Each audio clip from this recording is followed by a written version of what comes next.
When I was a kid, we went to this restaurant in the Austin area called the Old San Francisco Steakhouse.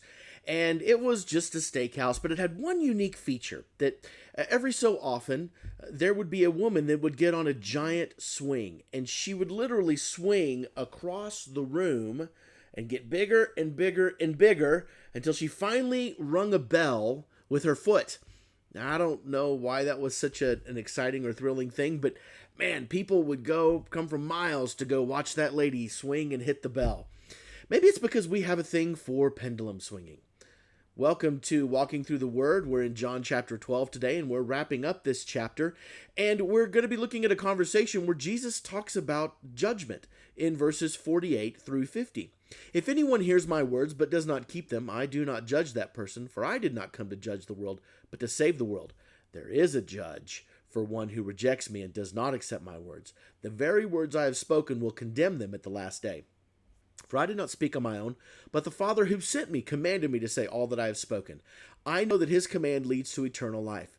So whatever I say is just what the Father has told me to say. And we live in a world that doesn't do things just regularly. We will pendulum swing from one ideal to the next ideal, and we'll just continue to do this all throughout life. We don't do the middle very well. An example of this is our ideas of positive reinforcement. About 10 years ago, there was this guy named Byung-Chul Han who wrote a book called The Burnout Society. And in it, he was warning that we were getting to a malaise, if you will, as they use in their description, that we are unable, the coming generations are unable to handle negative experiences because we have done such a good job of positive reinforcement. In other words, we have removed any negative ideas and only done positive. But anybody that's been in the real world for just a few moments recognizes that negative experiences are a reality of life. And not only are they a reality, but in many ways, those are the best ways for us to learn. We sometimes need that negative reinforcement. Hey, if you do this, bad things are going to happen type thing. Not the redirection of, oh, maybe you should do this. Sometimes you just have to look at someone and go, if you do this, something bad is going to happen. That's exactly what Jesus is doing here in John chapter 12. When he says, look, if you hear my words and you don't keep them, there is going to be judgment. Now, Jesus' role is very clear. He has come to save. He is not there at that time to judge. He is not there to pronounce judgment. Rather, he is there to provide opportunity for humanity to escape judgment. But there is still very clearly judgment coming. There are a lot of people in our world that believe and falsely believe that God would not send anyone to hell. Well, they're kind of right. God doesn't send people to hell. We send ourselves to hell. It is our sin that has judged us. It is our sin that has condemned us. God simply carries out and allows that judgment to happen. This is the reality of sin. We are judged because of it. We don't get to escape it. We can be saved from it through Jesus.